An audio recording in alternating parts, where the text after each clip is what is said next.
খুব গুরুত্বপূর্ণ তিনটি বিষয় নিয়ে রাজ্যের প্রত্যেকটি অংশের যুবক যুবতীদের স্বার্থে কিছু কথা এবং এই রাজ্যের সরকারকে কিছু প্রশ্ন তুলে দিতে চাই।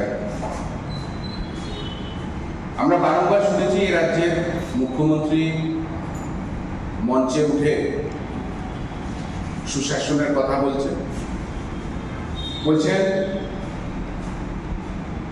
ত্রিপুরাতে তারা যে স্লোগান দিয়েছিল যে নেশামুক্ত ত্রিপুরা করবে, সেই নেশামুক্ত ত্রিপুরা তারা করে তুলেছে এবং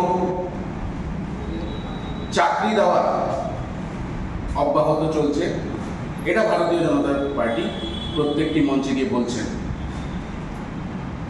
কিন্তু আমাদের প্রশ্ন, যেটা আমরা সিএনএনআই এবং আইএলও রিপোর্ট অনুযায়ী আজকে ভারতবর্ষে কেন্দ্রীয় সরকারের শূন্যপদ হয়েছে 10 লক্ষ থেকে বেশি। খালি রেলওয়েতে শূন্যপদ আছে 3,45,000-এর উপরে।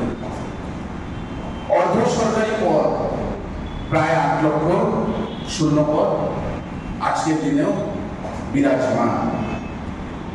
আমরা অপরদিকে দেখছি যে ইউপিএ গভর্নমেন্টের আন্ডারে যে মহিলাদের শক্তিশালী করে তোলা, ইউপিএর যে একটা ভালো ভাবনা ছিল, ইউপিএ গভর্নমেন্টের আন্ডারে মহিলার এমপ্লয়মেন্ট ছিল 30%।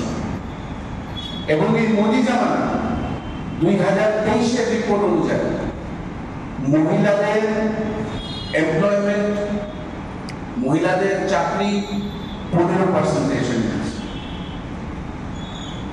2025-এ অ্যাকর্ডিং টু আইএলও রিপোর্ট 9 কোটি মহিলা তাদের চাকরি হারিয়েছে 2025-এর রিপোর্ট। ইউপিএ আন্ডারে বেকারত্বের হার ছিল 5%।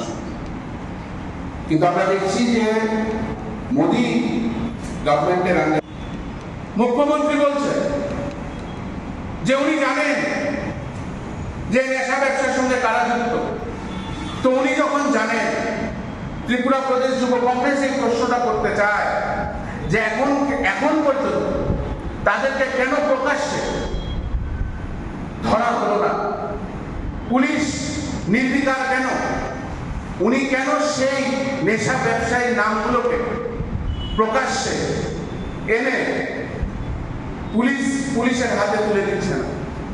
কার স্বার্থে এই নেশা ব্যবসায়ীদেরকে এইভাবে এই রাজ্যে প্রশ্রয় দেওয়া হচ্ছে? হাজার হাজার যুব সমাজ, যুবক আজকে এই নেশা মেঘে ডুবে গেছে। হাজার হাজার যুবকরা আজকে, যুবতীরা এই নেশার কম্বলের ভেতরে ঢুকে রয়েছে। এবং উনি গিয়ে বলছে যে ওরা নেশামুক্ত ত্রিপুরা করার লক্ষ্যে এগিয়ে যাচ্ছে। আজকে আমার বলতে লজ্জা হয় যে রাজ্যে সবচেয়ে ভালো ব্যবসা হয়েছে আজকে নেশামুক্তি কেন্দ্র। প্রত্যেকটা নেশামুক্তি কেন্দ্রে প্রচুর লোক, যেটা হওয়া উচিত না। আমি সাধুবাদ জানাই সেই নেশামুক্তি কেন্দ্রে কর্ণধারদের, যারা এই রাজ্যের নেশায় আবদ্ধ যুবক যুবতীদেরকে সাহায্য করছে। কিন্তু আমরা এই সরকারকে প্রশ্ন করতে চাই যে এই ত্রিপুরার কোন বর্ডার দিয়ে এই নেশার সামগ্রীগুলো ঢুকছে? আপনার প্রশাসন কেন কুম্ভকর্ণের ঘুমে আছে? কেন চেকিং এর পরেও এই যারা নেশা পাচারকারী তাদেরকে ছেড়ে দেওয়া হয়? আমরা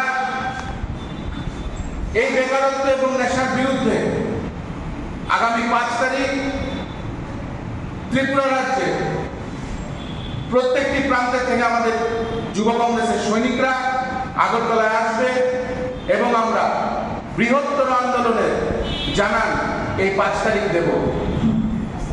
এবং আমি আশা করি যে এই রাজ্যে মুখ্যমন্ত্রী যিনি বলেছেন যে উনি জানেন, ওনার কাছে রিপোর্ট আছে কিছু